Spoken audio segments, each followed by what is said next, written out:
और इंक्रीज भी कितना,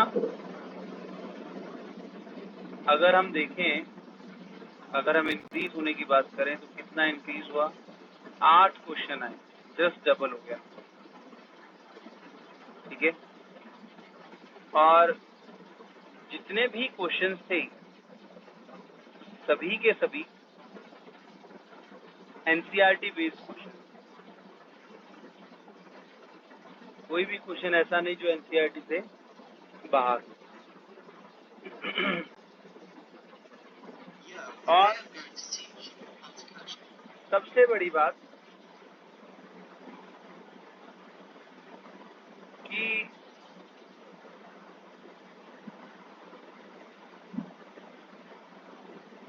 एनसीईआरटी की लाइनों को 1 to 1 मार्कअप करके क्वेश्चन दिए गए थे। स्पेसिफिकली अगर मैं बात करूं तो फर्स्ट चैप्टर में, और बच्चों ने, बहुत सारे स्टूडेंट्स ने क्वेश्चंस गलत भी किए। रीजन बीइंग, अगर हम देखें तो एनसीईआरटी की लाइंस को मिस इंटरप्रेट कर, एनसीईआरटी की लाइंस को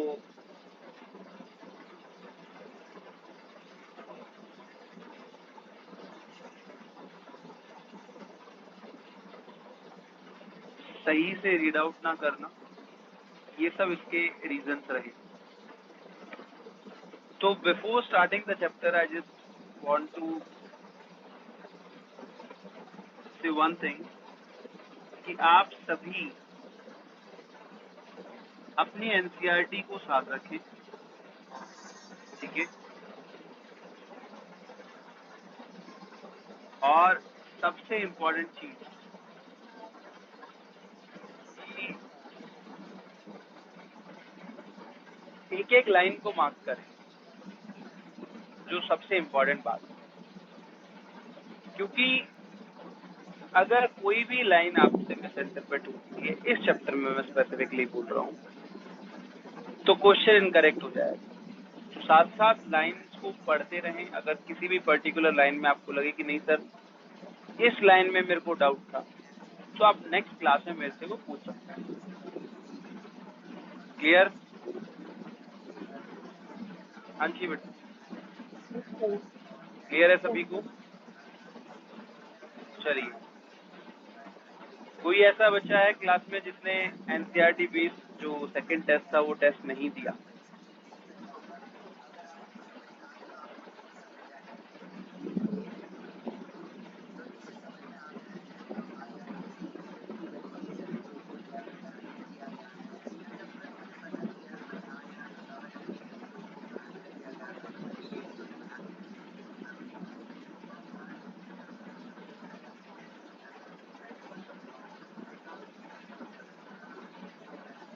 सभी ने दिया है?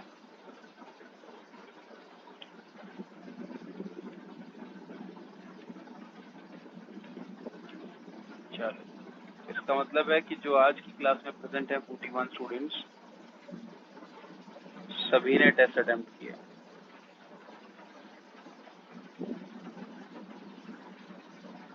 एक मिनट बेटा बस।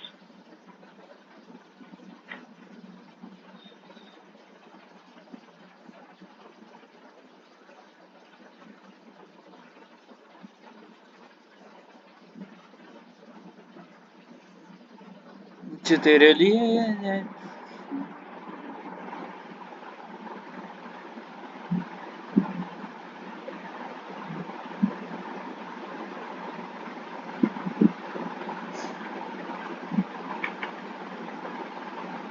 लास्ट चैप्टर की फाइल शेयर हुई आप लोगों के साथ?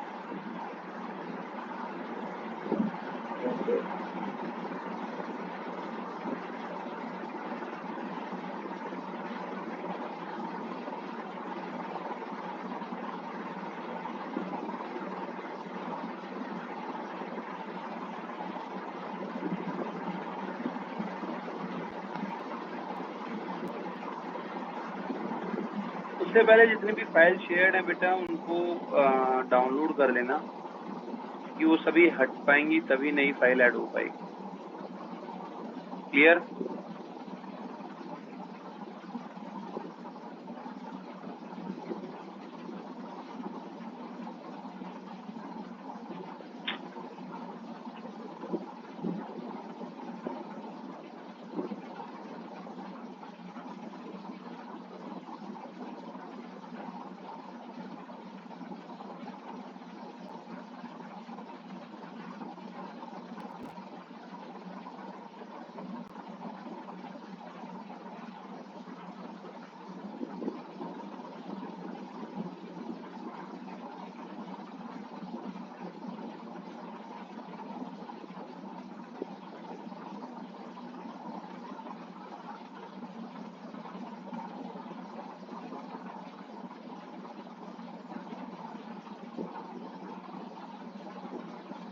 इनविजिबल है बेटा मेरी?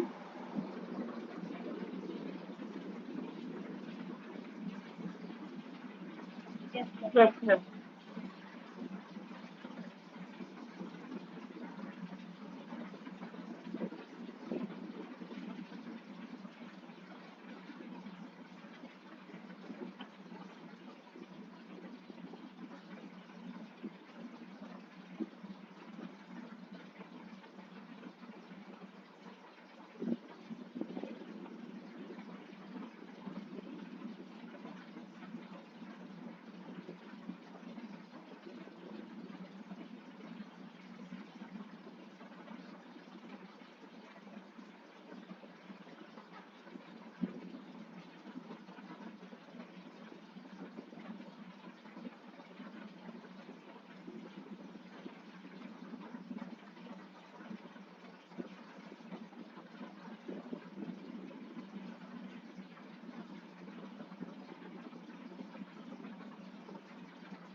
चलिए तो शुरू करते हैं टॉपिक को।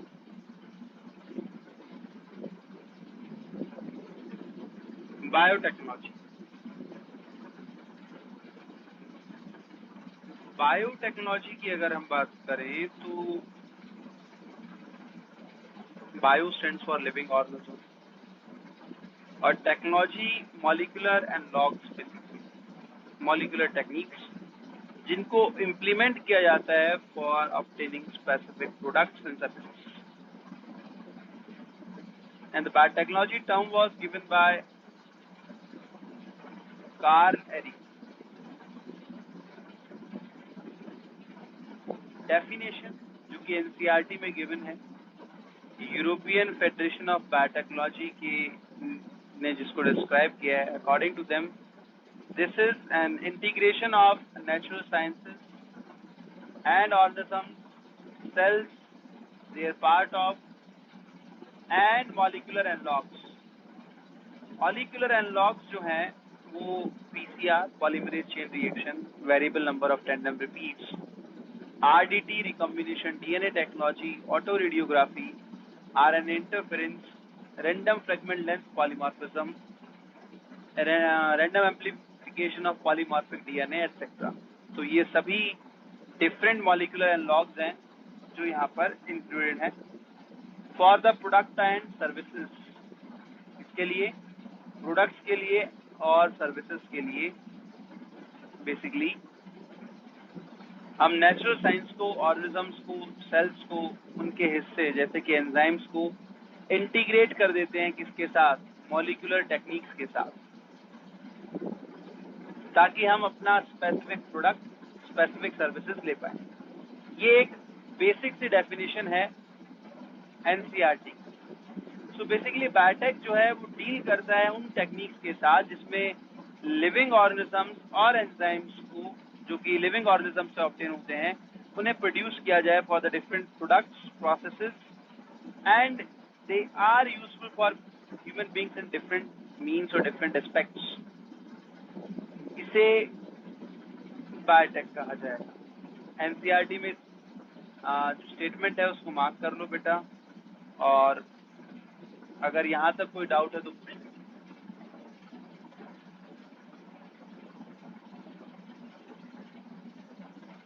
Anyone have any doubt till this you may ask.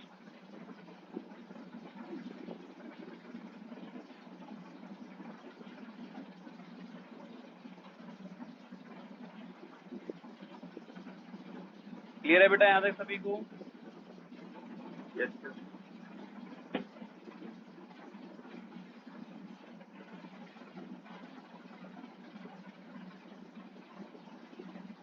आगे बढ़े। Yes.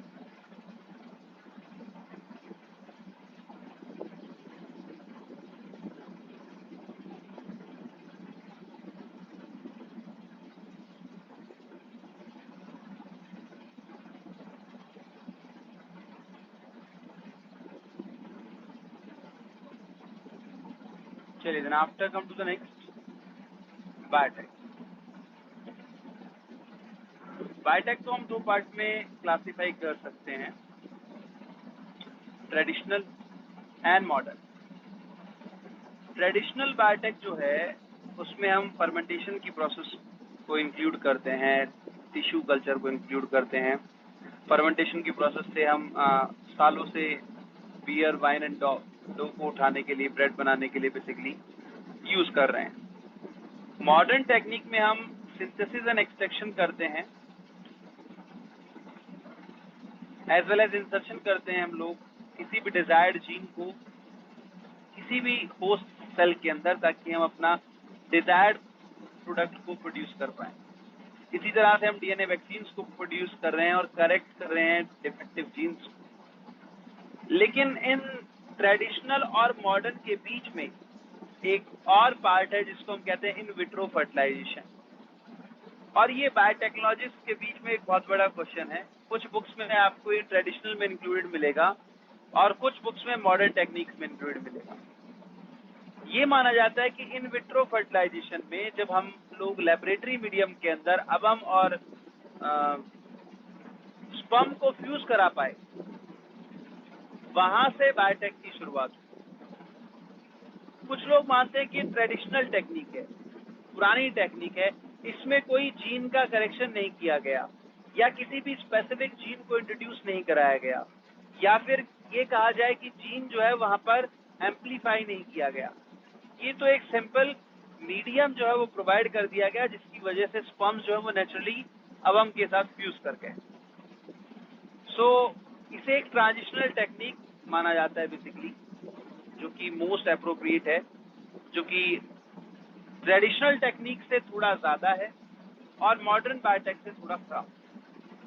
क्लियर है बेटा ये बात सभी को? Yes, sir. विदाउट इसमें किसी को?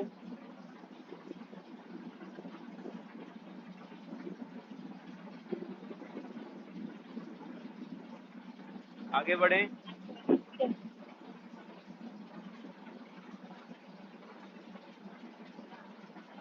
फिर से ब्लू किसमें करेंगे, ट्रेडिशनल या मॉडर्न? ट्रांजिशनल टेक्निक है ये। कुछ बुक्स इसको ट्रेडिशनल में लिखती हैं और कुछ मॉडर्न में, यही तो बताया।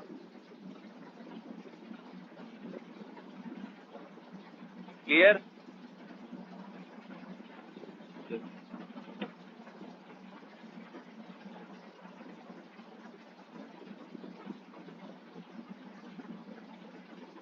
स्पेसिफाइड नहीं है बेटा इसके बारे में basically, this is the problem.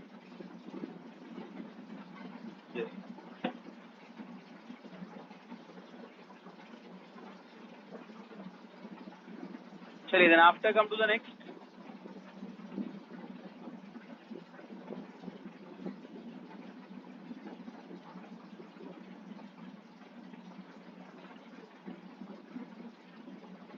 Principal of biotechnology, modern biotechnology की बात कर रहे हैं हम लोग यहाँ पर। Genetic engineering, this is a technique to alter the chemistry of DNA और genetic material and that introduce to the host organism. उसे होस्ट ऑर्गेनिज्म के अंदर इंट्रोड्यूस किया जाता है for obtaining desired phenotypic traits.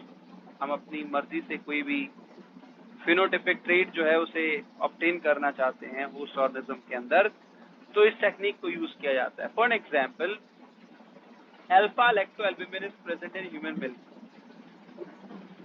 इसके जीन को बायोटेक्नोलॉजिस्ट ने आइडेंटिफाई किया and that is the most successful project.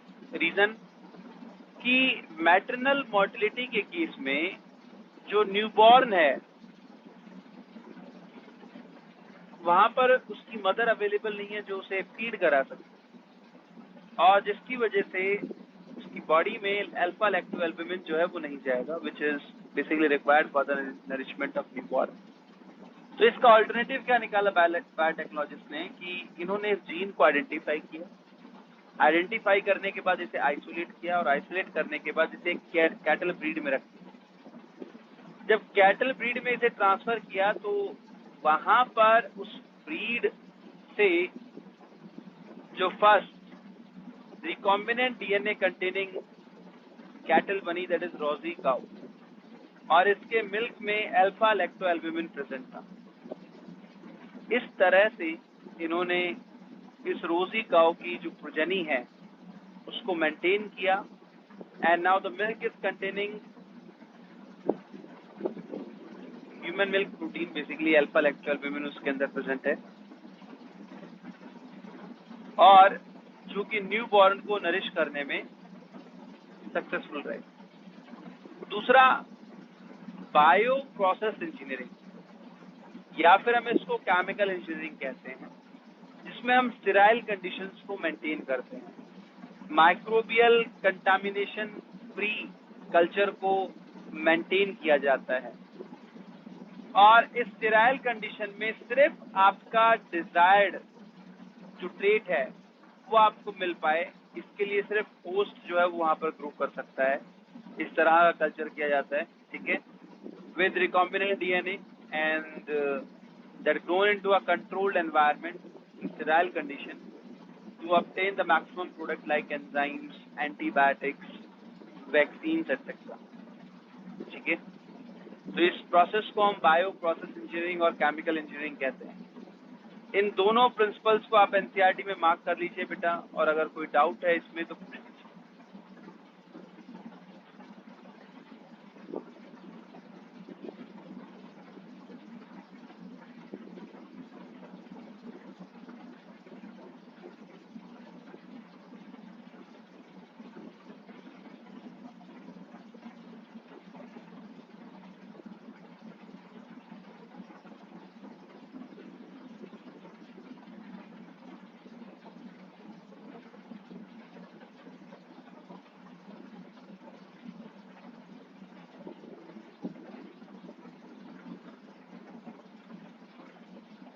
बेटा मार्क्स सभी ने?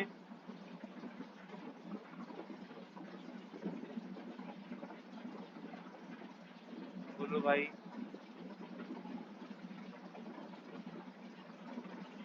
Yes, sir. आगे बढ़े. Yes, sir.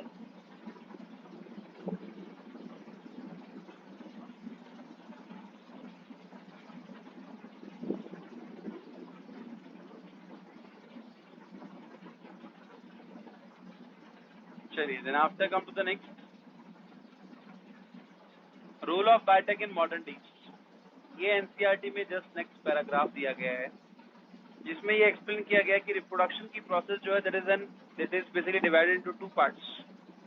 हमने जब रिप्रोडक्शन टॉपिक पढ़ा तो हमने इसे वहां पर अलग एक्सपेक्ट से पढ़ा. यहाँ पर हम उसे बायोटेक की अप्रोच के रिगार्डिंग पढ़ रहे हैं. ए सेक्सुअल प्रोसेस में जेनेटिक इंफॉर्मेशन जो होती है वो प्रिजर्व्ड रहती है, और ए सेक्सुअल रिप्रोडक्शन जो है जनरली वेरिएशंस को यहाँ पर परमिट नहीं करता. जबकि सेक्सुअल रिप्रोडक्शन की अगर हम बात करें तो यहाँ पर जेनेटिक रिकॉम्बिनेशन और क्रॉसिंग ओवर होने की वजह से वेरिएशंस जो है वो यहाँ पर अलाउ. लेकिन यहाँ पर अगर हम देखें तो ट्रेडिशनल हाइब्रिडाइजेशन कंडीशन में भी जब हम हाइब्रिड बना रहे हैं वो सिर्फ डिजायर्ड ट्रेड को ही एक्सचेंज नहीं करता, वो अनडिजायर्ड ट्रेड को भी एक्सचेंज करता है। और जो अनरिक्वायर्ड पार्ट है वो भी मल्टीप्लाई कर रहा है। दूसरा, इसका सॉल्यूशन क्या निकाला गया कि क्यों ना हम सिर्फ हमारे डिजायर्ड चीज को ही मल्टीप्लाई करवाएं, जिसकी वजह से हर्ड इंक्रीजमेंट हो। तो हमने क्या किया, डिजायर्ड जीन को आइसोलेट किया, उसे टारगेट डीएनए में इंट्रोड्यूस किया और एक रिकॉम्बिनेंट डीएनए बना दिया। As the name suggest, recombination, re stands for again, combination मतलब उसे कंबाइन करना, यानी कि एक डीएनए के स्ट्रैंड को आपने दोबारा से कंबाइन कर दिया और एक स्पेसिफिक जीन उसके अंदर इंट्रोड्यूस कर दिया। अब ये जीन जब एक्सप्रेस करेगा तो वो वहां पर वही स्पेसिफिक प्रोटीन बनाएगा जो वो पहले अपने पेरेंट सेल के अंदर वो प्रोटीन बना रहा था, वही वो अपने होस्ट सेल के अंदर भी बनाएगा। और इस रिकॉम्बिनेंट डीएनए को यूज किया जाता है जीन क्लोनिंग करने के लिए, जीन ट्रांसफर करने के लिए। रिकॉम्बिनेशन डीएनए टेक्नोलॉजी जो है वो किसी जेनेटिक इंजीनियरिंग इसमें कर जा, इसी तो कटोरे में कर दे, जो कि अलाउ करती है आइसोलेशन को, इंट्रोडक्शन को, मल्टीप्लिकेशन को किसी भी डिजायर्ड डीएनए सीक्वेंस या जीन को। और this is also having one more benefit, यहाँ पर अनरिक्वायर्ड मल्टीप्लाई नहीं हो पाता। इस प्रोसेस में हम क्या करते हैं कि मल्टीप्लिकेशन करवाते हैं किसी भी डिजायर्ड डीएनए का इन द होस्ट ऑर्गन, और that forms an identical copies of the desired DNA. वो desired DNA की वहाँ पर identical template से identical copies की formation करता है। For the process मना कर दी। construction of the recombinant DNA first, तो हम यहाँ पर एक्स्ट्रा न्यूक्लियर डीएनए लेते हैं किसी भी बैक्टीरियल सेल से। ये सबसे सिंपलेस्ट फॉर्म बता रहा हूँ, ठीक है। और that is plasmid। प्लाज्मिड को कब मम्मी? जब आइसोलेट किया गया, दैट इज एन वो तो सुबह की बात है जब हम वापस आ गए। सिर्फ इसमें एक्सॉन यूनिट्स होती हैं, इंट्रॉन्स नहीं होती, तो इसकी स्प्लाइसिंग जो है वो नहीं होती। और सेल्फ रेप्लिकेटिंग डीएनए है ये, यानी कि इसके अंदर ओआरआई साइट, ठीक है। सिमिलरली हम एलियन या डिजायर्ड डीएनए लेते हैं basically from any donor DNA. DNA piece हमने वहां से लिया, इसके ऊपर हम रेस्ट्रिक्शन एंजाइम की एक्टिविटी करवाएंगे, ठीक है। अब यहाँ पर सबसे इम्पोर्टेंट बात, ये रेस्ट्रिक्शन एंजाइम क्या है? एनसीईआरटी ने बार बार यही टर्म यूज किया है। एनसीईआरटी जो ये रेस्ट्रिक्शन एंजाइम टर्म यूज कर रही है, that is always for restriction endonuclease. याद रखना, किसके लिए है ये? रेस्ट्रिक्शन एंडोन्यूक्लियेज के लिए। और डीएनए लाइगेज जो है उसका काम है बेसिकली दोनों डीएनए स्ट्रैंड्स को आपस में जोड़ना। जब स्ट्रैंड जुड़ेंगे तो ये एक रिकम्बाइंड फॉर्म बन जाएगा।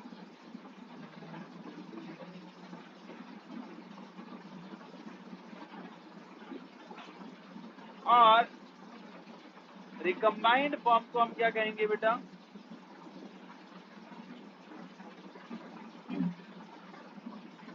रिकॉम्बिनेंट।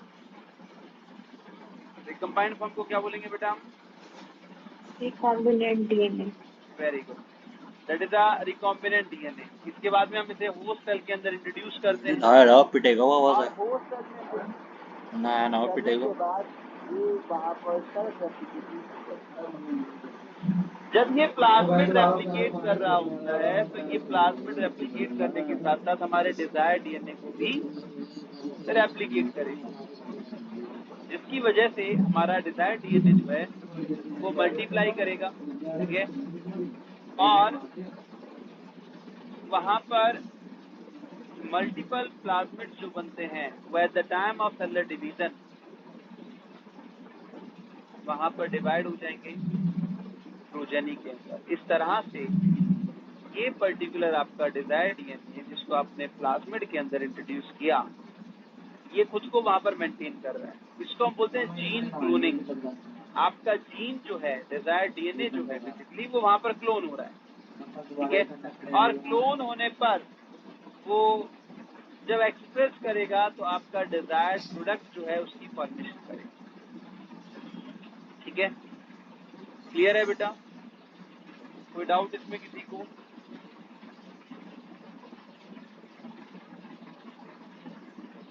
बोलो भाई। सर जब वो मेन डीएनए में जाके, जेनेटिक डीएनए में जाके अपने आप को इनकॉर्पोरेट करेंगे तभी तो वो प्रोडक्ट बना पाएगा। अभी तो ये अलग अलग पड़े हैं ना प्लाज्मिड की फॉर्म में, अब प्रोडक्ट कैसे बन रही है? प्लाज्मिड जो है वो मल्टीप्लाई कर रहा है ना यहाँ पर, हाँ, तो वो इसकी प्रोजेनी में मेंटेन हो रहा है। Yes sir. तो प्रोजेनी में मेंटेन हो रहा है, तो अब इसके बाद में जब ये खुद को एक्सप्रेस करेगा तब प्रोटीन बनाएगा ना। सर प्लाज्मिड डीएनए भी एक्सप्रेस करते हैं, वो तो नॉन जेनेटिक होते हैं ना, मतलब एक तो बैक्टीरिया में जेनेटिक डीएनए होता है, मतलब इंट्रा न्यूक्लियर को कहते हैं वो, और जो प्लाज्मिड होता है वो शायद एक्सप्रेस वो करता है, एक्सप्रेस प्लाज्मिड वाला भी। प्लाज्मिड जो नॉर्मली है वो एक्सप्रेस नहीं करता, लेकिन नहीं आपका जो जीन है यहाँ पर, जो आपने ये डीएनए इसके अंदर इंट्रोड्यूस किया, वो तो एक्सप्रेस कर रहा है ना। उसके एक्सप्रेशन के बेसिस के ऊपर ही तो आपने इसे इंट्रोड्यूस किया है इसके अंदर।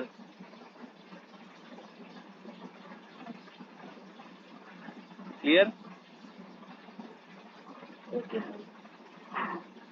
यानी कि प्लाज्मिड जब खुद को एक्सप्रेस करता है तो उसके पास ऐसा कुछ नहीं है जिससे कि वो प्रोटीन को कोड कर पाए, correct? Yes sir.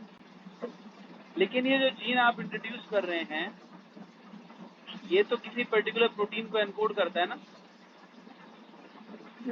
Yes sir. That's ठीक it. है। ओके। और जो रिकम्बाइंड फॉर्म है, ये जो डीएनए है, इसे काइमेरिक डीएनए भी कहा जाता है।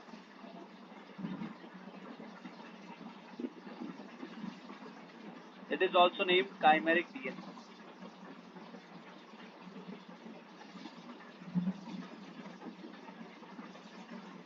चलिए, then after next one is techniques of genetic engineering.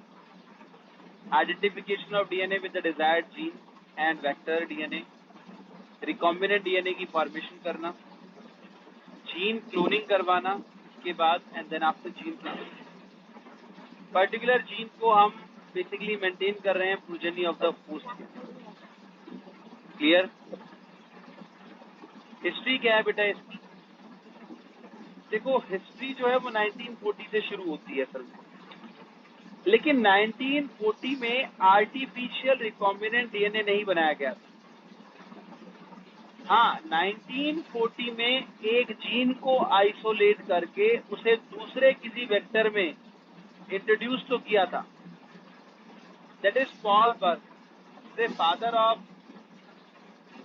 Biotech कहा जाता है, ओल्ड बायोटेक कहा जाता है बेसिकली। इन्होंने SV14 जीन को सीमियन वायरस से निकाला और उसे इनकॉर्पोरेट कर दिया लैम्डा फेज वेक्टर के साथ और इसे होस्ट सेल के अंदर इंट्रोड्यूस कर दिया। लेकिन ये कोई आर्टिफिशियली रिकॉम्बिनेंट डीएनए नहीं है।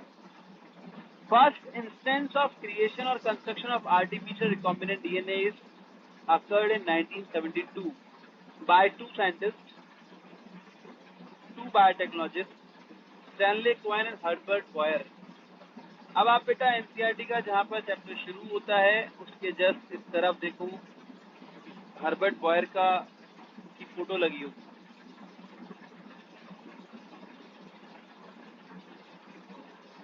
Yes sir. वहां पर दो लाइनें इंपॉर्टेंट लिखी हैं, ठीक है, जिसे आपको अंडरलाइन करना।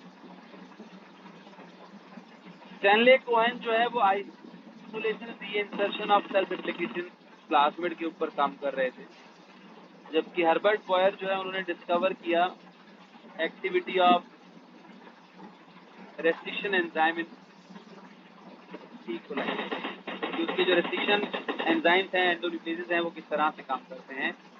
This was discovered by Herbert Boyle, ठीक है, इन ई कोलाई।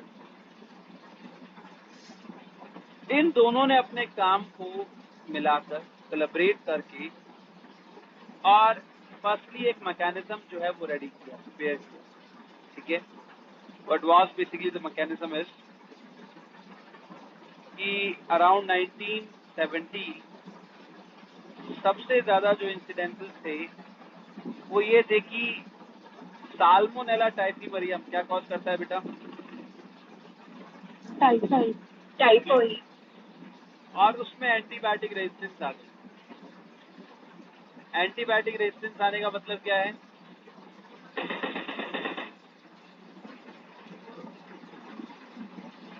कि कोई भी एंटीबायोटिक वहां पर प्रोलॉन्ग टाइम से यूज हो रही थी, लंबे समय से यूज हो रही थी, और उसके लंबे समय से यूज होने की वजह से वहां पर साल्मोनेला जो है उससे एडेप्ट हो गया, उसके अगेंस्ट उसने रेजिस्टेंस शो कर दिया। तो इन्होंने देखा कि ये पर्टिकुलर एंटीबायोटिक है, फॉर एग्जाम्पल एम्पिसिलिन, ये काम नहीं कर रही है। That means what, there is a gene in it which producing a specific protein जो कि इस एंटीबायोटिक को ऑक्सीडाइज कर रहा है, हाँ कि ना? ये सर। तो इन्होंने सोचा कि ये जो साल्मोनेला का एक स्ट्रेन है, तो ना हम इसी एंटीबायोटिक रेजिस्टेंस जीन को आइसोलेट करें, और आइसोलेट करने के बाद हम ई कोलाई का भी सिमिलरली एक ऐसा स्ट्रेन बना पाए जो कि एंटीबायोटिक रेजिस्टेंस, जिससे हम एक बेनिफिट में आएंगे। और वो बेनिफिट क्या है कि हम जब बायो प्रोसेस इंजीनियरिंग करेंगे या केमिकल इंजीनियरिंग करेंगे तो उसमें उसी पर्टिकुलर एंटीबायोटिक को रख देंगे, और जब वही एंटीबायोटिक मीडियम में होगा, मान लीजिए ई कोलाई में जीन को ट्रांसफर कर दिया and that is ampicillin resistant gene. अब आपने ग्रो करने के लिए, कल्चर करने के लिए उसके सामने जो मीडियम रखा वो एम्पिसिलिन मीडियम रखा। अब कौन ग्रो करेगा? जो उस पर्टिकुलर एम्पिसिलिन के रेजिस्टिव है, हाँ कि ना? है ना? तो इन्होंने यहाँ पर क्या दिमाग लगाया, क्या तिगड़म लगाई बेसिकली, कि क्यों ना हमें साल्मोनेला टाइफीमरियम से ही ये एंटीबायोटिक रेजिस्टेंट जीन ले लें। कहाँ हम जीन को बनाते फिरेंगे, कहाँ ढूंढते फिरेंगे? इन्होंने क्या किया, आइसोलेट किया उसका प्लाज्मिड, और पता चला कि उसी के प्लाज्मिड के अंदर ही वो एंटीबायोटिक रेजिस्टेंट जीन प्रेजेंट है। विश्वास नहीं हुआ तो इन्होंने क्या किया, एक नेटिव प्लाज्मिड और लिया और दोनों पर सेम रेस्ट्रिक्शन एंडोन्यूक्लियस की एक्टिविटी करवाई। एक्टिविटी करवाने के बाद इन्होंने आइसोलेटेड जो पार्ट था उसको न्यू नेटिव प्लाज्मिड के अंदर इंट्रोड्यूस कर दिया। इंट्रोड्यूस करने के बाद जब उसे लिंक किया गया दूसरे प्लाज्मिड के अंदर, तो एक रिकॉम्बिनेंट डीएनए की फॉर्मेशन हुई। ये रिकम्बाइंड डीएनए जो है इन्होंने ट्रांसफर कर दिया होस्ट सेल के अंदर। बहुत ही प्रिमिटिव जो टेक्निक है वो हम पढ़ते हैं यहाँ पर, कॉम्पिटेंट होस्ट की फॉर्मेशन करना। कैल्शियम CaCl2 की मीडियम में रख देते हैं, जिसकी वजह से कैल्शियम आयन जो पॉजिटिवली चार्ज हो जाते हैं, पूरी मेम्ब्रेन को पॉजिटिवली चार्ज कर देते हैं, और डीएनए नेगेटिवली चार्ज होता है तो वो एम्बेड करना शुरू कर देता है, या फिर जाकर बाइंड कर जाता है सरफेस के ऊपर, ई कोलाई के सरफेस के ऊपर। फिर हम उसको heat shock, cold treatment alternatively देते हैं। जब हम हीट शॉक देते हैं तो उसकी मेम्ब्रेन का जो प्रोटीन है वो डीनेचर्ड हो जाता है कुछ देर के लिए, और ये जो सरफेस के ऊपर स्टक था, सरफेस के ऊपर जो बाइंडेड था डीएनए, वो उसके साइटोप्लाज्म में एंटर कर जाता है। और जब उसको आइस ट्रीटमेंट देते हैं तो दोबारा से जो डीनेचर्ड डीएनए है वो अपनी एक्चुअल शेप में वापस आ जाता है। ये पहली प्रोसेस थी जब इस तरह से डीएनए को ई कोलाई के अंदर इंट्रोड्यूस किया गया। बहुत ही प्रिमिटिव प्रोसेस। अब ई कोलाई के अंदर उस पर्टिकुलर प्लाज्मिड ने वहां पर मल्टीप्लाई किया, रेप्लिकेट किया, मल्टीपल कॉपीज बनाई, और जब जीन एक्सप्रेस हुआ तो अब ये जो ई कोलाई का नया स्ट्रेन था that is also antibiotic resistant. Ampicillin, अगर मैं बोलूँ तो एम्पिसिलिन रेजिस्टेंट स्ट्रेन की फॉर्मेशन हुई, एंटीबायोटिक रेजिस्टेंट स्ट्रेन की फॉर्मेशन हुई। ई कोलाई बैक्टीरिया जो है वो ह्यूमन बॉडी में भी इजीली ग्रो करता है और ये इजीली जीन को ट्रांसफर कर सकता है। इस तरह से पहली बार कोई एक जीन जो है वो आर्टिफिशियली यानी कि नेचुरल मीडियम से बाहर निकालकर और उसे लेबोरेटरी मीडियम में एक दूसरे प्लाज्मिड के साथ फ्यूज करवाया और फ्यूज करवाने के बाद उसे ट्रांसफर किया गया एक दूसरे होस्ट सेल के अंदर. And this was done by Herbert Boyer and Stanley Cohen. Clear? इसका पूरा एक पैराग्राफ है बेटा जो एनसीईआरटी में गिवन है. Give that a reading. फिर आगे बढ़ते हैं.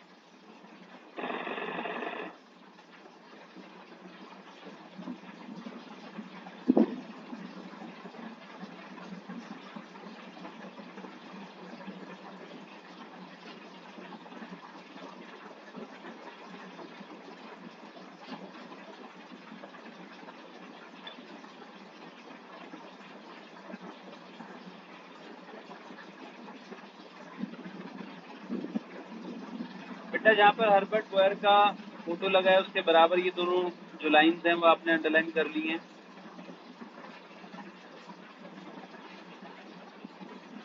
Yes, sir. Yes.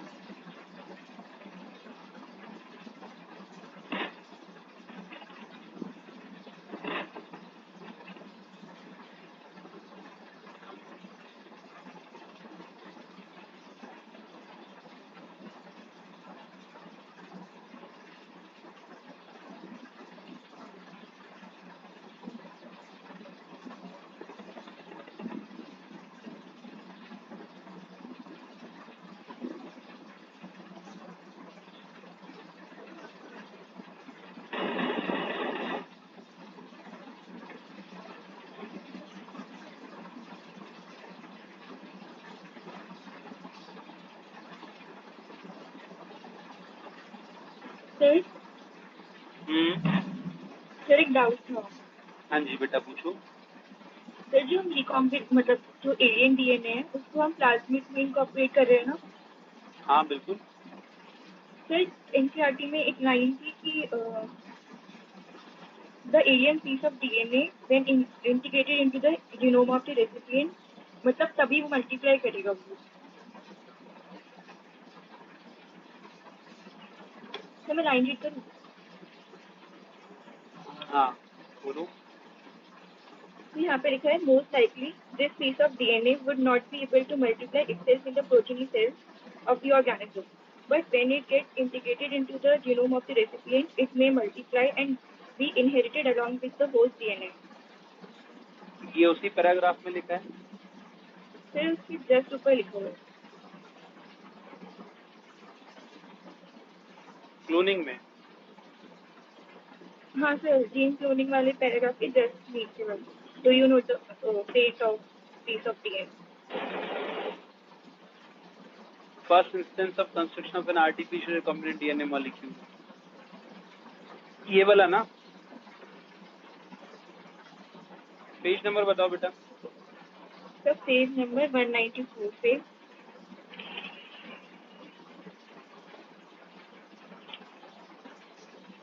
तो पैराग्राफ 3.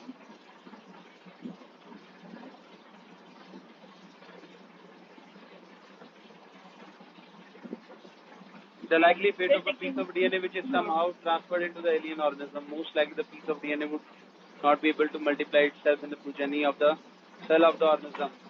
यही वाला ना. When it gets integrated into the genome of the recipient, it may multiply, but inherited along with the. This is because the alien piece of DNA has become the part of the chromosome, which has been the ability to replicate. In a chromosome, there is a specific DNA sequence called the origin of replication, which is responsible for initiating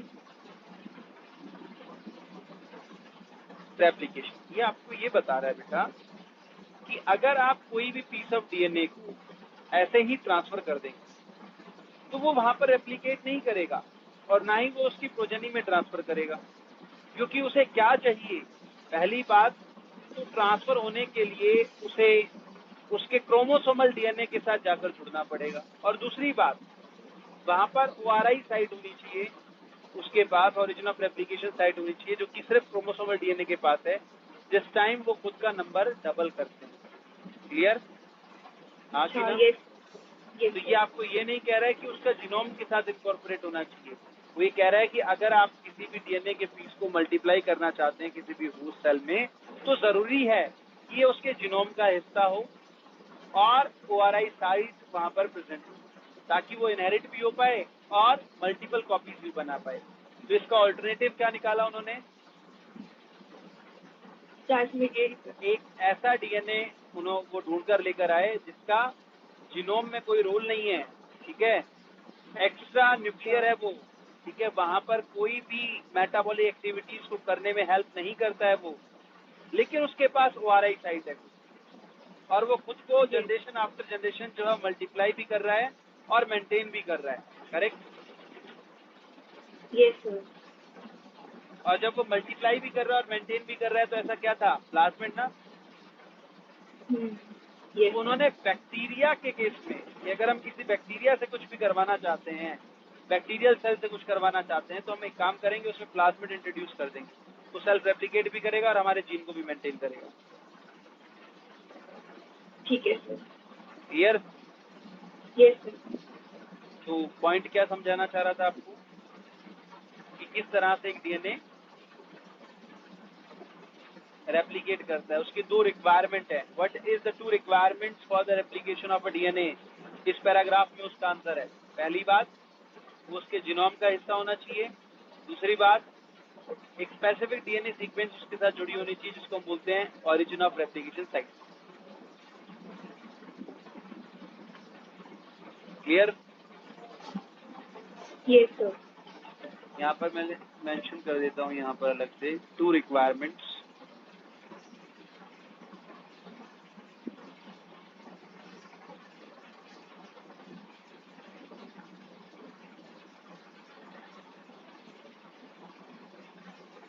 for maintenance of a piece of DNA in host progeny.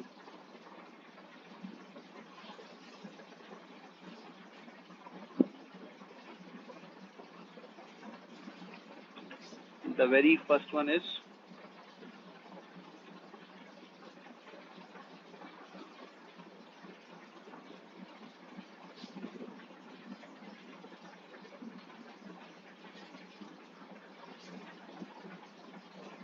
genomic DNA, and the second one is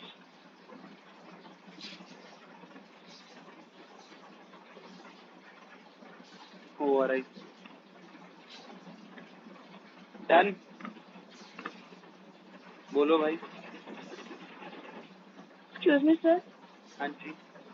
sir अभी आपने बताया था ना कि plasmid DNA अपने आप को express नहीं करता, उस पे कोई जीन नहीं होते जो प्रोटीन बनाए।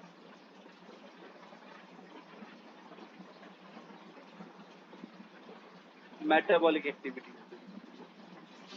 हाँ मतलब सर, अभी आपने बोला कि सैल्मोनेला टाइप जो होता है उसमें जो एंटीबायोटिक रेजिस्टेंट जीन होता है वो प्लाज्मिड में ही प्रेजेंट होता है, जिसकी वजह से तो वो मेटाबॉलिक एक्टिविटीज का हिस्सा है एंटीबायोटिक रेजिस्टेंस। मेटाबॉलिक मतलब हेल्प तो कर रहा है ना उसको सर्वाइवल। वो तो उसके अंदर आए नहीं ना, रेजिस्टेंस हाँ, है उसके अंदर, तो एवोल्यूशन हुआ, वेरिएशन आए, चेंजेस आए, तो वेरिएशन किसमें आए? उसके प्लाज्मिड में ना। हाँ। मेटाबॉलिक एक्टिविटीज का हिस्सा तो नहीं है। क्या वो रेजिस्टेंस No. पहले से प्रेजेंट थी वहां पर? आपने किसी बैक्टीरिया के ऊपर रेगुलरली एंटीबायोटिक को यूज करना शुरू किया, एवोल्यूशन पढ़ा है ना आपने ये, तो कुछ टाइम के बाद में उसमें रेजिस्टेंस आ जाती है।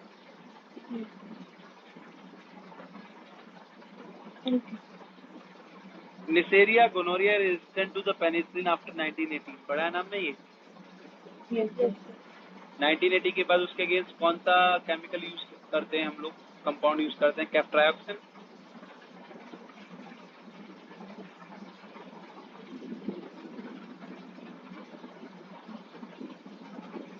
एसाइक्लोवीर। तो बेसिकली किसी भी एंटीबायोटिक के, किसी भी केमिकल के रेगुलर यूज से उसकी प्रोसेस में उसके डीएनए के सेगमेंट में क्या चेंजेस आ रहे हैं, क्या बदलाव आ रहे हैं, वो उसके वाइल्ड टाइप में नहीं। यस।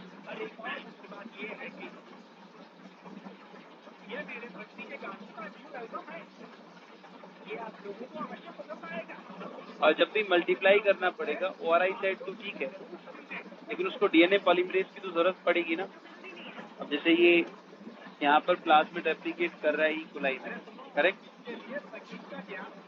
हाँ कि ना? तो यहाँ पर रेप्लिकेशन के लिए this require what? Requires host DNA polymerase ना। पॉलीमरेज तो एंजाइम है, प्रोटीन है, हाँ कि ना? Yes sir. तो होस्ट के डीएनए पॉलीमरेज से वो यहाँ पर क्या करेगा? मल्टीप्लाई करेगा ना। अब ये मल्टीप्लाई करने के बाद इसने मल्टीपल कॉपीज बना दी, आपका डिजायर डीएनए उसकी मल्टीपल कॉपीज बना दी। अब ये एंटीबायोटिक रेजिस्टेंस जो है वो इसकी प्रोजेनी के अंदर क्या होगा? मेंटेन हो जाएगा, करेक्ट? और जब ये खुद को एक्सप्रेस करेगा तो एंटीबायोटिक रेजिस्टेंस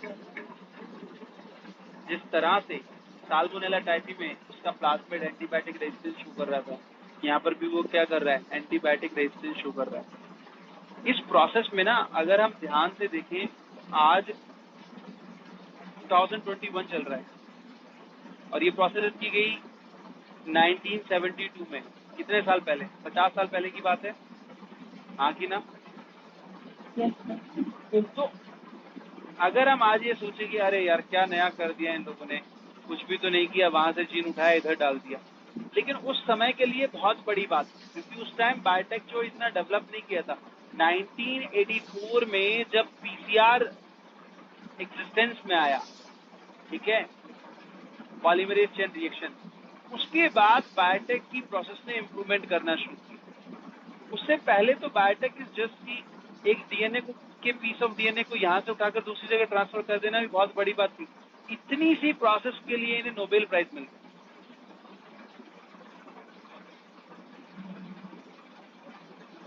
क्लियर? हाँ जी बेटा, चलिए आगे बढ़े।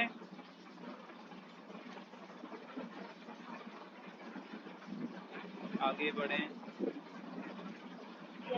Yes sir.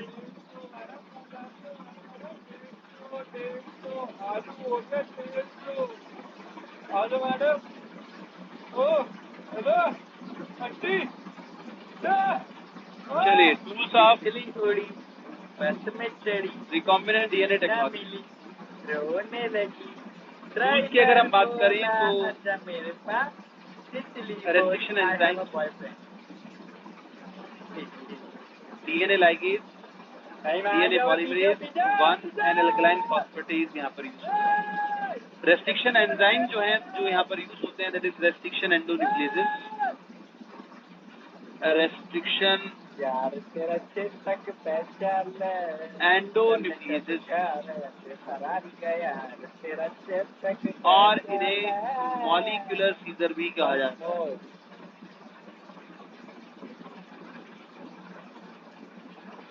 DNA ligase is molecular glue,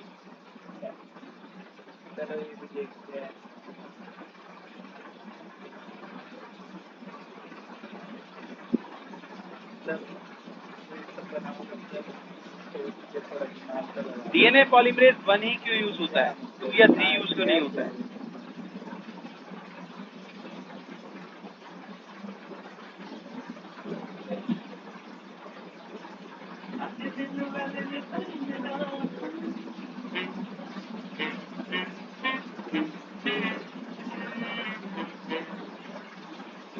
बताओ भाई। एक सेकंड, सॉरी यार, मैंने देखा नहीं, आपको लगी तो नहीं? नहीं ठीक हूँ मैं। अच्छा यार, देखो हम पहली बार मिले और देखो कैसे मिले यार, सही में। एक काम करते हैं ना, हम रेस्टोरेंट चलते हैं, वहाँ जाकर कुछ खाते हैं, बात भी करते हैं। नहीं हम कल मिलते हैं। क्यों?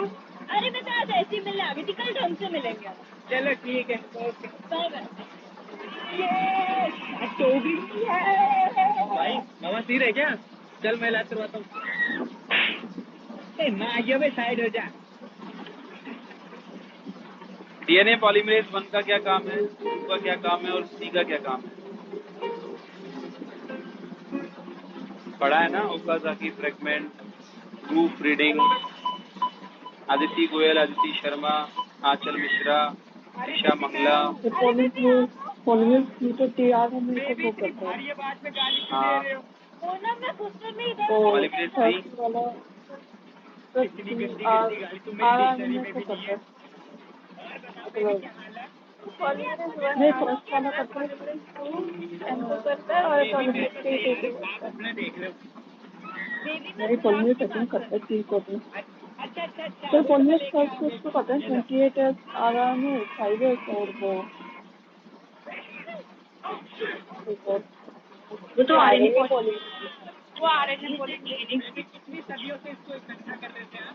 मैं डीएनए की कोई बात नहीं बेबी, सॉरी तुम्हारे सब डीएनए पॉलीमरेज 1 प्राइमर को रिमूव करता है, आरएनए प्राइमर बेबी ये कैसी जो फूल आपको लगा लगता रखी है। है? बिल्कुल। और एक्सोन्यूक्लियस एक्टिविटी भी शो करता है और डीएनए पॉलीमरेज 2 भी एक्टिविटी शो करता है और अरे बेबी रुक करता है। जाओ प्लीज। ठीक है जब तब बैठ गई थी, मूली खा के आई थी। और बेबी आज प्रपोज डे है, मैं अपने पूरे तन मन सभी के फंक्शन एक जैसे ही होते हैं, बस वो थोड़ा उसमें रेट में डिफरेंस होता है, कोई ज्यादा जल्दी करता है। तो सर ने बताया बैक्टीरिया में डीएनए पॉलीमरेज थर्ड होता है मेनली, भगवान मैं किसी बहन को बढ़ा के ले प्रूफ गया रीडिंग मेरे करता साथ है ऐसा क्यों होता है? 1000 सेकेंड जल्दी करता है पॉलीमरेज। मुझे लगता है कि डीएनए पॉलीमरेज भी जो होता है उसका काम सिर्फ प्रूफ रीडिंग का होता है, वो एरर करेक्शन तो कर ही नहीं सकता। नो सर, इसका पूरा खानदान कभी संतरे वाली टॉफी छोड़ गया नहीं होगा, इसको महंगी चॉकलेट चाहिए। क्या? एरर करेक्शन फर्स्ट करता है शायद। बिल्कुल। प्रूफ रीडिंग और एरर करेक्शन दोनों का काम डीएनए पॉलीमरेज 1 कर सकता है। जिसका नाम लेते वक्त भी ठीक है, मुंह में लकवा आ रहा है। इसलिए वही चुपचाप ये खाओ। ओकाज़ाकी फ्रेगमेंट जो है, जहाँ पर डीएनए की सिंथेसिस होती है, टेम्पलेट को कंप्लीट बनाया जाता है, वहाँ पर टेम्पलेट पूरा नहीं बनता ना, हाँ कि ना? रिवर्स में जो फॉर्मेशन कर रहा है वो कौन कर रहा है? कौन सा डीएनए पॉलीमरेज कर रहा है? बेबी आई सजेस्ट यू, आप एक बार अपना मॉलिक्यूलर जो पार्ट है, मॉलिक्यूलर जेनेटिक्स वाला पार्ट है, उसको एक बार थोड़ा सा पढ़ ले, ठीक है? समझने में आसानी मुझे पता है तुमने आज भी कहीं ना कहीं जाना होगा। चलिए, नेक्स्ट वन इज वेक्टर, कभी कभी लगता है क्या कोई क्लोनिंग वेक्टर बेसिकली, और तीसरा है पोस्ट। बेबी तुम्हारी कौन सी मीलें चल रही है, कौन से पोस्ट बम्बाने जो है से काम दैट कर इज रहे हो तुम, जो तुम्हें रोज जाना बेसिकली होता है फैक्ट्री कहीं ना ऑफ कहीं। Recombinant DNA. अच्छा अच्छा यार, ये पप्पी झप्पी कब मिलेगी? अगर मैं मोदी जी होता ना, पूरा वैलेंटाइन वीक ही पलट देता। मतलब मुझे ना उधर से लग गया, पतली पतली आ रही है, तरिया बह रही है। क्लियर? अब इसमें the very first restriction enzyme. Momos tomato sauce के साथ खा लिए थे। रेस्ट्रिक्शन एंजाइम जो है, किस डे है ना, अगर हम यहाँ पर मिलेगी ना। बात करें तो restriction enzyme is basically restriction endonuclease. ये क्या बात होती है बेबी? कभी तुम्हारे कान इन्फेक्शन हो जाता है, कभी तुम्हें जुलाब लग जाते हैं, कभी अदरक हो जाता है, कभी लहसुन हो जाता है। कल ना वैलेंटाइन डे है, मुझे नहीं पता कल तुम यहाँ पे मिलने एंजाइम मुझे, टर्म तुम्हें तुम्हारे यहाँ बाबू पर की कसम है, बार हानि तो। So that is for restriction हाँ कल मिल जाना चुपचाप। एंडोन्यूक्लियेज। इसके बारे में हम डिटेल में आगे अभी पढ़ रहे हैं, ठीक है? Discovery of restriction endonuclease that led the foundation of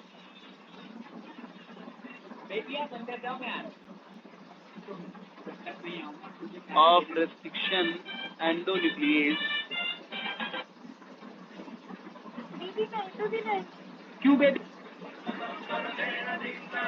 रहना चाहती हूँ।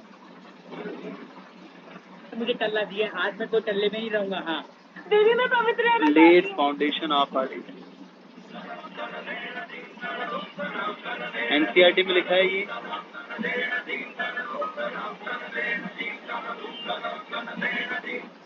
जी के बाद होती है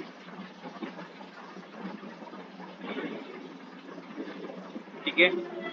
1963 restriction enzyme of E coli जो है that prevent the growth of bacteriophage, ये सबसे पहली बार यहाँ पर डिस्कवर किया गया 1963 में। भाई सॉरी यार सॉरी मैं तो रेस्ट्रिक्शन एंजाइम मेरे साथ धोखा भाई सॉरी यार लगता है भाई फुल स्वाद ले रहा है ऑफ पर ई एक कोलाई, चिल्ला रहा है फोन करके पूछता हूँ ठीक है, that prevent growth of bacteriophage.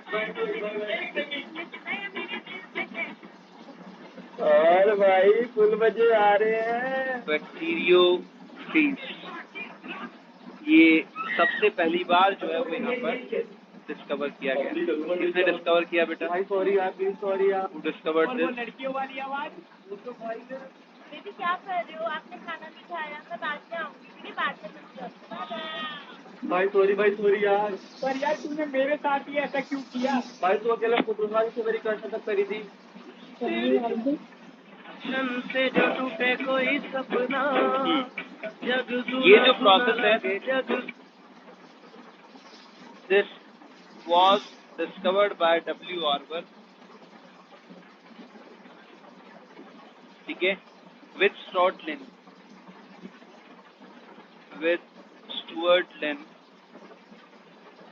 इन्होंने इसे डिस्कवर किया, ठीक है, and he suggested it in his article Host Controlled Restriction of Bacteriophage. Host controlled a restriction of bacteriophage. Bacteriophage एक तरह का वायरस है जो कि बैक्टीरिया के ऊपर फीड करता है, ठीक है। और इन्होंने क्या देखा कि जो रेस्ट्रिक्शन एंजाइम है they are of two different types, दो अलग अलग तरह। एक है रेस्ट्रिक्शन एंजाइम जिसको बाद में एंडोन्यूक्लिएज कर दिया,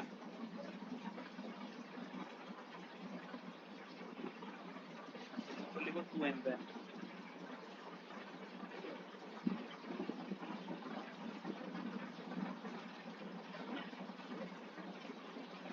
that is later named, this is a penny,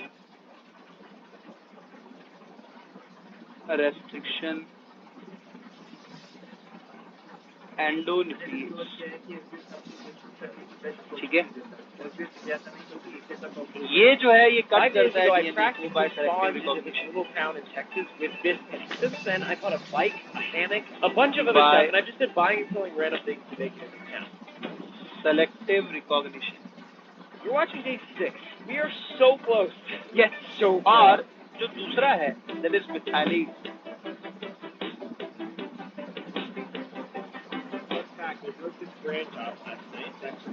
Welcome to day 6 of methylase जो है वो ऐड करता है methyl. Welcome. Go check out the other episodes. We have $34.30.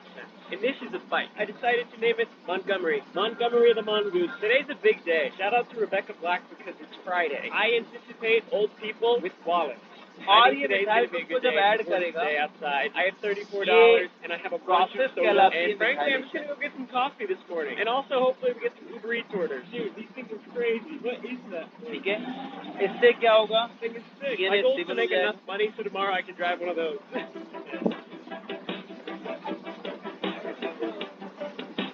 और ये प्रिवेंट करेगा digestion of DNA. Can I get a large coffee? Digestion of यानी कि मान लीजिए कि बैक्टीरियोफेज का ये डीएनए स्ट्रैंड था, ठीक है। इस डीएनए स्ट्रैंड पर स्पेसिफिक साइट पर ये इस तरह से कट लगाता हुआ चला गया और मिथाइलेज ने इसके ऊपर मिथाइल ग्रुप ऐड कर दिया। जब मिथाइल ग्रुप ऐड कर दिए तो इसका फर्दर डाइजेशन नहीं होगा, हाँ कि ना? बोलो भाई, क्योंकि ये यहाँ पर जब ये कट लगा रहा है तो डाइजेशन है उसका, ठीक है। स्पेसिफिक न्यूक्लियोटाइड सीक्वेंस को या रिकॉग्निशन साइट को वहां पर डिटेक्ट कर रहा है, ठीक है। अब यहाँ पर इसको रेस्ट्रिक्शन क्यों बोला गया? ये टर्म कहाँ से है restriction? Why it is named the restriction 1? क्योंकि ये रेस्ट्रिक्ट करता है एंट्री को और ग्रोथ को बैक्टीरियोफेज, बिकॉज इट रेस्ट्रिक्ट और prevent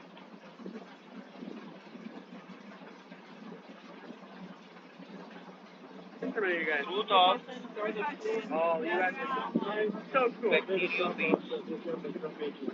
Okay. You're on their team? Yes. Okay. What's this right here? In Oh, donation rate $4 for a ticket. bacteria.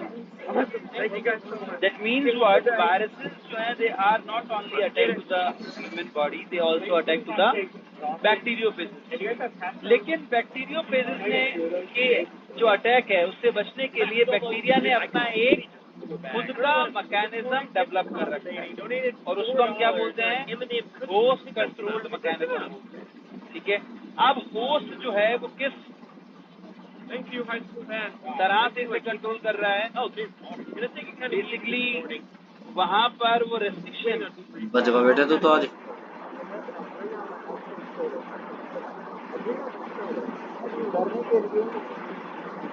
दो enzymes को यूज करता है।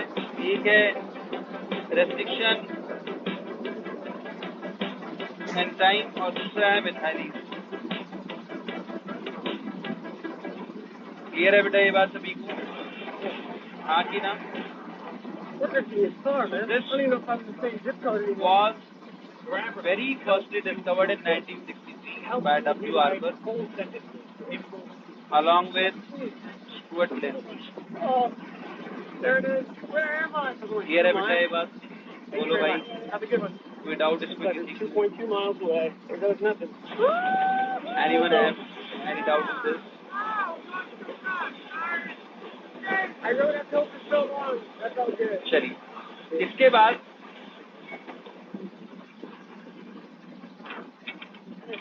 Got a garage sale? 3 for 1. Okay. हाँ जी, sir जो methylase होता है ये क्या अपने मतलब इक्वलाई के डीएनए को स्टेबल करता है या वायरस के डीएनए को स्टेबल करता है? वायरल डीएनए को स्टेबल करता है। अभी तो बताया कि ये पूरा डीएनए है बैक्टीरियोफेज का, इसको कट कर दिया इसमें। कितने स्ट्रैंड बन गए? I decided I needed to go to Walmart and upgrade my gas. I was in the bag yesterday, just ये डाइजेस्ट कर दिया ना, so I figured, अलग hey, अलग you know कर what? दिया। Let's get हाँ कि ना? the best. अब ये जाकर इनकॉर्पोरेट ना हो जाए इसके न्यूक्लियर डीएनए के साथ, वो क्या करता है उसके ऊपर CH3 ग्रुप को ऐड कर देता है, वो स्टेबल हो जाता है, तो वो उसके न्यूक्लियर डीएनए में जाकर इनकॉर्पोरेट नहीं करेगा, है ना? हम बोलते हैं ना कि ये 5 प्राइम एंड है, ये 3 प्राइम एंड है। इसके अलावा हम बोलते हैं कि ये 5 प्राइम एंड है, ये 3 प्राइम एंड है। क्या है ये असल में? एंटी पैरेललिटी क्यों है असल में? इधर 5th carbon of the sugar is free, इधर 3rd carbon of the sugar is free, correct? अब सोचो कि जहां पर इसने डीएनए के स्ट्रैंड को कट किया, ठीक है, मान लीजिए कि यहाँ पर ये शुगर थी और निकले यहाँ पर ये शुगर थी, करेक्ट? दूसरा इसके एंटी पैरेलल होगा, I got Diet Dr. Pepper, I got Coke, I got Sprite, I sold तो soda. ये शुगर हो गई Yes, absolutely. I have Diet Dr. Pepper. That's the fight. All right. Thank you so much. और ये You sugar have हो a गई, great correct? day. Yummy, yummy. I sold sodas. Just had some drinks. Just had some drinks. अब एक तरफ जो bond बन रहा है that is between CH2O B double bond O OH और ये बॉन्ड बन रहा है, correct? I sold soda straight from the doctor. दूसरी तरफ जो Dr. बॉन्ड Pepper, बन रहा है that वो is. किसके बीच में बन रहा है? Sorry, अभी I got a इधर जो cooler. बॉन्ड Pick है up a that is sign. I sold soda. 5 prime Dr. to Pepper, Sprite, Coke, 3 prime. Pepsi. There's actually no Pepsi. Hold on, my forearm's about to burst. Goodness. Right, Coke. इधर जो bond बन रहा है वो किसके बीच में बन रहा है? इधर ये हो गया, ये इसका फर्स्ट कार्बन है, All right. है ना? तो ये फिफ्थ कार्बन हो गया CH2 Okay. You want Sprite or B Coke? Double bond O OH Thank you very much. I and appreciate it. O. That's in town. Correct. Straight from the warehouse. I don't know. तो ये क्या हो जाएगा इधर? I sold soda, Sprite, Coke, Diet this is from 3 prime to 5 prime. अब ये जब इसके बॉन्ड को कट करेगा, रिमूव करेगा, ठीक है, इसी फॉस्फोडाइएस्टर बॉन्ड को तो रिमूव करेगा ये रेस्ट्रिक्शन एंडोन्यूक्लियस. जब ये इस बॉन्ड को कट करेगा कहीं पर भी, ठीक है, किसी भी एक पार्ट में अगर ये कट करता है तो ये पर्टिकुलर जो है वो अनस्टेबल हो जाएगा कट करने पर. आगे ना, क्योंकि इसका मान लो इसका फिफ्थ है, वो तो नेक्स्ट से बॉन्ड बना रहा है, ये तो स्टेबल रहेगा. और जब ये अनस्टेबल हुआ तो इसके ऊपर ये मिथाइल ग्रुप को ऐड कर देता है. जैसे ही मिथाइल ग्रुप को ऐड करेगा तो क्या होगा? Stability. Clear? Get back out there, man. चलिए, then after come to the next.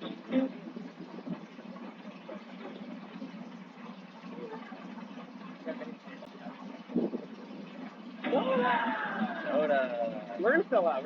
इसके बाद Oh, जो सेकेंड साइंटिस्ट हुए हैमिल्टन स्मिथ, उन्होंने 1970 में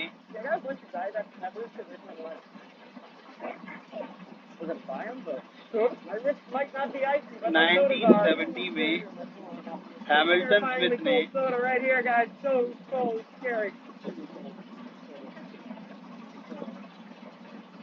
यहाँ पर डिस्क्राइब किए Hey, let's go. It really is ice cold.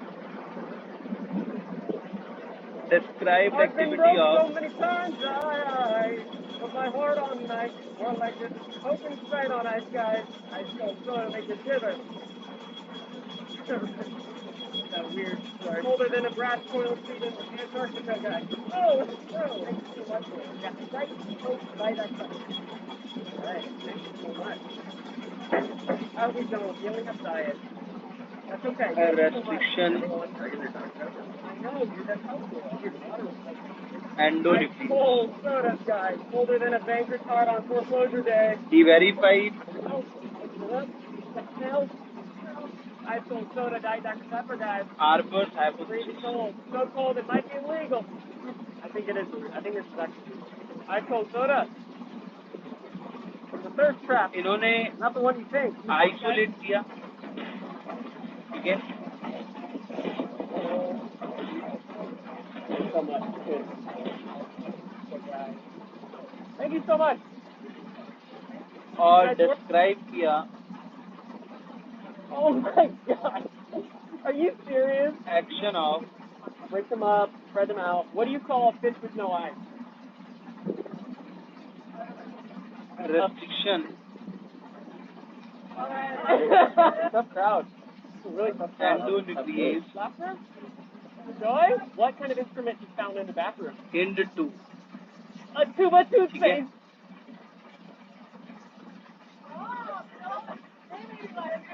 I didn't. Okay, thought that one was going to get him.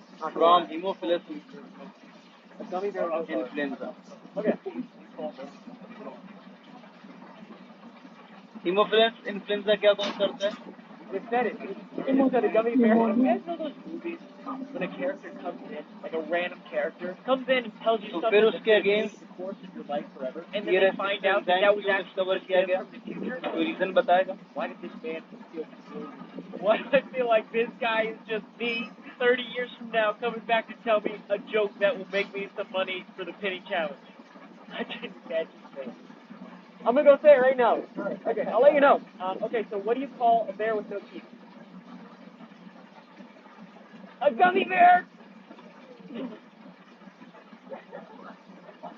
Okay. Oh my gosh, thank you so much.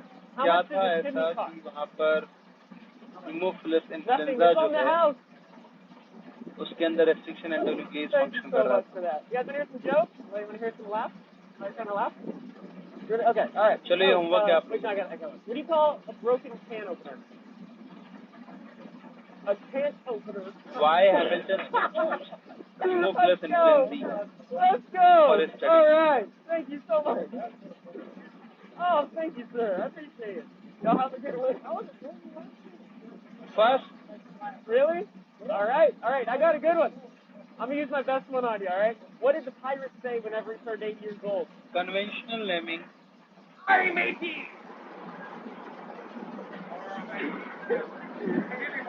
All right. I got one. To see that I is got done it. What do you call a fish off with no eyes? ठीक है Oh, that's that is the dry stain of I still don't know if you laugh for real. Okay. और Yikes moment. Why don't you guys after just go vlog for like वो R1 जो है anything you like? Hey vlog, we're not उसको sure naming दी गई came to this town. Yeah. Maybe this might make him not come back. Yeah. Why are pigs so bad at sports? They're always hogging the ball. Alright. I made them laugh. So nice to meet you guys. Conventional naming यानी कि I'm gonna make you laugh. nomenclature Don't worry of about the dollar. Don't worry about the dollar. restriction. Just practice for me. I like getting up, socially I'm kind of awkward, so I like good exercise. I'm trying to do a comedy special, like working my way up towards that on Netflix. What did the vowel say to the consonant? Consonant. Yeah. I was supposed to say when he loaned him money. Enzyme. Let me just. E stands for You've got a good point. basically genus. How do astronomers organize a party? Co stands for They species. plan it. R stands for Are you sure? strain. Blank. Okay, I gotta give And you I stands for Roman number. Okay, let me hear it. Kid joke. और ये जो Roman number है that is order of identification में Neither do I. That's so good. I don't eat broccoli either. I got a really good one. You guys want to hear a joke?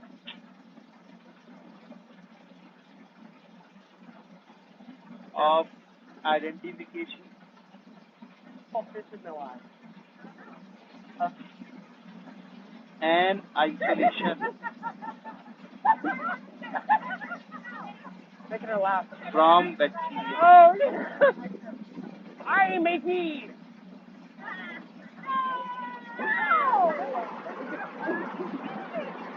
Clear? I'll tell y'all. First isolated कौन सा बेटा Thank you इसमें? so much. Yes, okay. पहले isolate किसे किया गया? और पहले discover कौन सा किया गया?